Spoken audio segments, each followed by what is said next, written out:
안녕하십니까. 여러분들과 함께 부동산을 공부하는 놀라운 부동산 놀부입니다. 시청하기에 앞서 구독하기, 알림 설정 해놓으시면 매일 새로운 부동산 뉴스와 여러분들께 도움이 될 수 있는 알찬 실전 정보까지 받으실 수가 있습니다. 자, 오늘은 12월부터 분양이 예정돼 있는 신혼희망타운에 대해서 이야기를 해보도록 하겠습니다.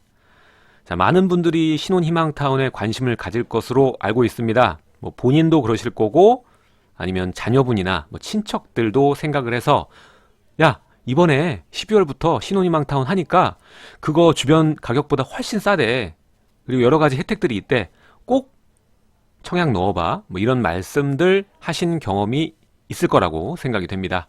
일단 저도 가까운 분들에게 뭐 신혼희망타운 뭐 당첨 확률 거의 없겠지만 그래도 넣어라. 뭐 이렇게 얘기를 하는 편이기 때문에 이 신혼희망타운 자체를 나쁘게 보고 있지는 않습니다. 하지만 제가 이전 영상에서 좀 부정적으로 얘기한 적이 있죠. 이 신혼희망타운 자체는 희망 고문이 될 수 있다. 왜? 수량 자체가 굉장히 작으니까 그렇게 될 수 있다. 그리고 청약 조건 자체가 굉장히 얕은 편입니다. 게다가 이 신혼부부뿐만 아니라 예비 신혼부부까지 가능하기 때문에 얼마든지 편법으로 들어오는 수요도 존재할 것이라고 생각이 됩니다. 게다가 이번에 선도지구 들어가는 위례 같은 경우에는 입지가 상당히 좋은 편에 속하기 때문에 100% 실수요자들만 접근한다. 이렇게 생각이 되진 않습니다. 그래서 신혼 도박 타운이다. 뭐 이런 말까지 했었죠. 그래도 서울과 수도권에서 이 정도 가격으로 아파트를 구한다는 건 어림도 없는 소리이기 때문에 본인이나 아니면은 자녀분이 조건이 된다면 무조건 넣어야죠. 다만 이 절대적인 신혼희망타운의 장점이 많긴 하지만 몇 가지 여러분들이 꼭 생각을 하셔야 될 게 있습니다. 일단 사이즈 자체가 그렇게 크지 않기 때문에 뭐 3명 정도까지입니다. 3명이 좀 빠듯하게 살 수 있는 공간이다. 이 정도 숙지를 하셔야 되고, 그리고 이 투자적으로 본다. 그러니까 실거주 겸 투자를 많이들 생각을 하시니까 또 그렇게 보면 생각보다 안 맞을 수가 있어요. 그 비용으로 다른 것을 하는 게 더 나을 수도 있기 때문에 신혼희망타운의 조건, 뭐 선정 기준, 그리고 이런 부분은 꼭 알아야 된다. 이런 부분에 대해서 오늘 설명을 드리도록 하겠습니다. 자, 지금부터 시작하겠습니다. 자, 그럼 신혼희망타운은 무엇인가부터 알아보겠습니다. 신혼희망타운은 육아지원 같은 신혼부부의 선호도를 반영을 해서 건설을 하고, 이 지원이 많이 되게, 그리고 신혼부부에게 주로 공급하는 신혼부부 특화형 공공주택이다. 왜 신혼희망타운을 만들었나? 이것은 이 신혼부부들의 주거비 부담, 아무래도 신혼부부들이 사회 초년생들이 많기 때문에 주거비 부담과 요즘 아이를 안 낳죠. 저출산 문제에 보다 근본적인 대응으로 마련된 것입니다. 주거비 부담, 저출산 문제 한꺼번에 해결하자. 뭐 이런 취지라고 보시면 되고요. 이미 건설도 진행 중에 있지만 이 업무 협약을 통해서 이 신혼희망타운 내 국공립 어린이집 그리고 다함께 돌봄센터, 공동육아 나눔터 등의 이 맞벌이, 요즘에 거의 맞벌이죠. 맞벌이 신혼부부의 충분한 육아와 보육 서비스 공급이 예정돼 있습니다. 뭐 가격도 저렴하고 이런 서비스까지 들어가니까 신혼희망타운에 당첨되면 굉장히 좋겠죠. 자, 그럼 이 좋은 신혼희망타운의 입주 자격 알아보겠습니다. 자, 입주 자격은 기본 자격과 그리고 소득 기준, 자산 기준 이 세 가지로 나뉘게 되는데, 일단 기본적으로 혼인 기간이 7년이 안 되는 7년 이내의 신혼부부, 아니면 이 만 6세 이하의 자녀를 둔 한부모 가족이어야 됩니다. 이게 기본적으로 갖춰져야 될 부분이고요. 그 중에서 이 소득 기준과 자산 기준이 돼야 됩니다. 일단 소득 기준은 도시 근로자 평균 소득이라는 게 있습니다. 이것을 기준으로 해서 맞벌이일 때는 130% 이하여야 되고, 그리고 외벌이일 경우에는 120% 이하여야 됩니다. 이건 다음 장의 도시 근로자 평균 소득에 대해서 살펴보도록 하고, 다음으로는 이 자산 기준이 있습니다. 자산이 많으면 안 된다 이 소리입니다. 순 자산이 2.506억 원이어야 됩니다. 그러니까 2억 5,060만 원 이하여야 된다. 이 순자산이라는 것은 부동산, 자동차, 금융자산 이런 것들을 다 합쳐서 그 중에 부채를 마이너스 시켜서 남는 금액이 2억 5,060만 원 이하여야 된다는 겁니다. 자, 아래 보이는 표는요, 2018년 전년도 도시 근로자 월평균 소득 기준표입니다. 이 가족 구성원에 따라 다르긴 한데 이 신혼부부를 특화돼서 보는 거기 때문에 이 4인에서 3인 정도만 보시면 되겠죠. 도시근로자 월평균 소득이 이 3인 이하의 경우에는 500만 원 정도가 되고요. 그리고 4인 정도면 580만 원 정도가 되네요. 그래서 이거를 환산했을 때 이 맞벌이의 경우에는 둘이 합쳐서 버는 게 650만 원 이하여야 되고요. 그리고 이 혼자 벌 때는 600만 원 이하여야 된다. 그러니까 이 기준을 정확히 보시고 청약에 나서셔야 된다 생각을 하시면 됩니다. 자, 이번에는 입주자 선정 기준을 보도록 하겠습니다. 2단계 가점제로 선정이 되고요. 일반 청약에 비해서는 굉장히 얕은 편이다. 앞에도 말씀드렸죠. 일단 1단계에서 혼인 2년 이내나 그리고 예비 부부들, 이분들이 가장 우선권을 갖게 됩니다. 아무래도 이 부분이 가점 취지는 좋으나 편법이 일어날 수 있는 환경이 좀 조성되지 않나 생각을 해봅니다.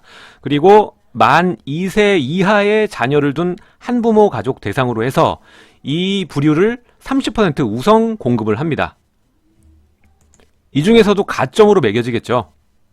그 후에 2단계, 1단계에 되지 않은 분, 그리고 조건이 안 맞는 자녀자를 대상으로 해서 70%를 공급을 하게 됩니다. 이것도 가점제로 우선순위별로 청약에 당첨되게 됩니다.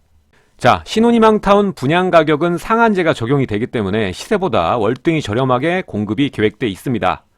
게다가 이 실주거비 부담 경감을 위해서 굉장히 초저리 1.3%의 수익 공유형 모기지 연계가 지원이 됩니다. 대출을 굉장히 싸게 받을 수 있고 수익 공유형으로 진행이 된다. 아무래도 이 투자를 하시는 분들은 싫어하는 거죠. 수익 공유. 하지만 이 실거주 하시는 분들께는 굉장히 좋은 제도다 보시면 됩니다.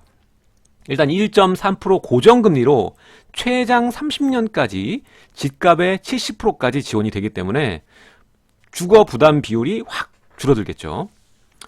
그리고 알아두셔야 될 게 주택을 매도하거나 이 대출금을 상환할 때 이 수익 공유형 모기지이기 때문에 시세 차익을 이 기금과 공유를 하게 됩니다. 어떤 분들은 이 이야기를 들으면 나는 싫어. 나는 수익 공유형 모기지론 안 써도 되니까 내가 차익 그냥 먹을 거야. 이렇게 생각하시는 분이 있는데 이게 아셔야 될 게 과도한 이 시세 차익을 환수하는 차원으로 해서 주택 가격이 일정 이상일 경우에 수익 공유형 모기지 대출이 그냥 의무적으로 들어갑니다. 받기 싫으셔도 받으셔야 돼요. 그래서 제가 오프닝 때 말씀을 드렸지만 그냥 투자를 많이 생각하면서 들어가기에는 좀 가성비가 안 맞을 수 있다라고 말씀을 드린 게 일단 시간적으로 많이 들어가죠. 전매 강화라던가 거주기간 때문에 이게 긴 싸움이란 말입니다. 자, 이렇게 의무적으로 들어가는 아파트들이 굉장히 많을 거라고 예상이 되는데 그래도 이 정산 시점에 아직 확정된 바는 없지만 정산 시점에 자녀가 있을 경우에는 자녀 수에 따라서 까준다, 혜택을 부여하겠다는 계획이 잡혀 있습니다. 하지만 이 주택을 가보시면은 알게 되겠지만 굉장히 작기 때문에 자녀 수가 절대로 많을 수가 없습니다. 한 명이 적당해요. 두 명까지 너무 불편하기 때문에 이것은 큰 실익이 없을 거다라고 생각이 됩니다. 자, 인기가 많을 수 있는 웬만한 지역들은 다 이 수익 공유형 모기 대출을 의무적으로 받아야 될 수밖에 없는 조건이 있습니다. 바로 이 신혼희망타운 입주 자격인 순자산 기준으로 해서 주택 가액 자체가 2억 5,060만 원을 초과하는 경우에는 의무적으로 받아야 됩니다. 이 조건을 대입을 해봤을 때 먼저 선도지구인 위례랑 평택의 고덕의 경우 위례는 의무적으로 대출을 받아야 되고요. 평택 같은 경우에는 본인이 선택을 해서 대출을 받던가 안 받을 수 있습니다. 자, 이 부분을 정확히 인지를 하시고 청약을 나서셔야 될 것 같습니다. 그리고 다음으로 보면 이 전매 제한과 거주 기간에 대해서 생각을 꼭 해보셔야 됩니다. 체크를 해보시고 내가 그만큼 살 수 있을 것인지 아닐 건지 체크를 해서 들어가셔야 됩니다. 투기 수요의 진입 차단 그리고 실수요자 청약 유도를 위해서 이 전매 제한이 8년 그리고 거주 기간이 5년 이렇게 강화를 추진 중이죠. 그러니까 당첨되면 8년 동안 못 팔고 이 5년은 살아야 된다. 이런 내용입니다. 자, 그리고 이 부분에 관해서 오늘 뉴스가 하나 떴습니다. 이 전매 제한 공공 아파트 바로 신혼희망타운 같은 건데 주변 시세를 보고 이 전매 기간이라던가 거주 기간을 체크를 해줬는데 이 기준 자체가 원래는 공시가를 주변 시세로 봤는데 이거를 실거래가로 상향을 했습니다. 그러니까 무조건적으로 전매 제한 기간하고 거주 기간이 강력하게 늘어나게 되는 거죠. 그리고 아직 확정은 안 됐지만 이 위례 신도시 신혼희망타운부터 적용이 될 것 같다라는 내용의 기사입니다. 자, 핵심 내용을 보면요. 이 아파트 주변 시세 기준을 최근 1년간 실거래가 신고 가격으로 변경하기로 했다. 이것은 9.13 부동산 대책의 후속 조치로 수도권 분양가 상한제 적용주택의 전매 제한 및 이 거주 의무 기간을 늘리고 대산주택도 확대한다는 방침을 밝힌 바 있다. 현재 강화된 개정안을 보면요. 이 분양가가 인근 시세의 70% 미만이면 8년 동안, 그리고 70%에서 85%면 6년, 그리고 85에서 100%면 4년, 100% 이상이면 3년 등으로 정했죠. 여기서 인근 시세가 공시 가격이 아닌 실거래가로 바뀐다면, 위에 1년간의 실거래가, 그렇다면은 뭐 거의 70% 미만에 들어갈 확률이 굉장히 높아집니다. 그리고 이 거주 기간 또한 이 시세 85에서 100%는 1년, 70에서 85 3년, 그리고 70% 미만은 5년으로 기존보다 1년에서 2년 정도 높여놓은 상황이죠. 그래서 이 부분도 반드시 체크를 하시고 청약을 하시는 게 좋겠습니다.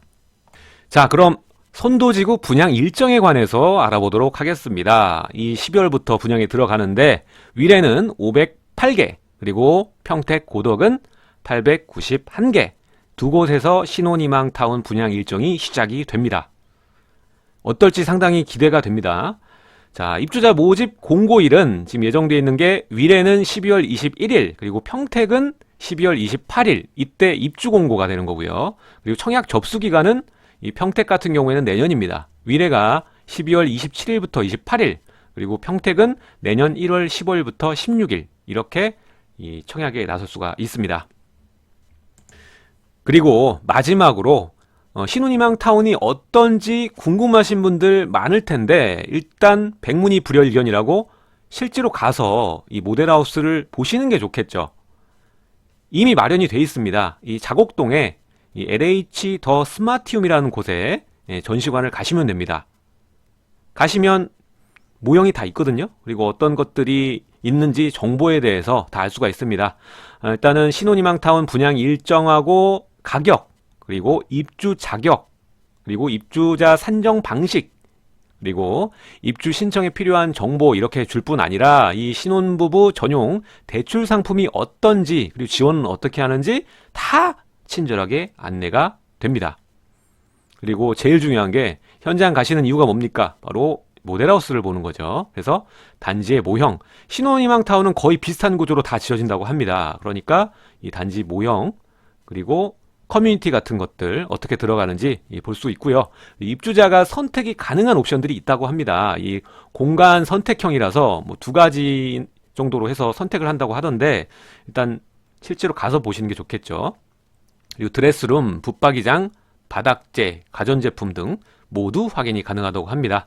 그래서 본인이 조건이 되거나 아니면 자녀분을 적극적으로 청약에 해라 권장하고 싶으신 분은 같이 가서 한번 보시는 걸 추천드립니다. 일단은 더 스마티움에서는 주요 평면인 전용 55제곱미터의 실물 주택이 준비가 돼 있다고 합니다.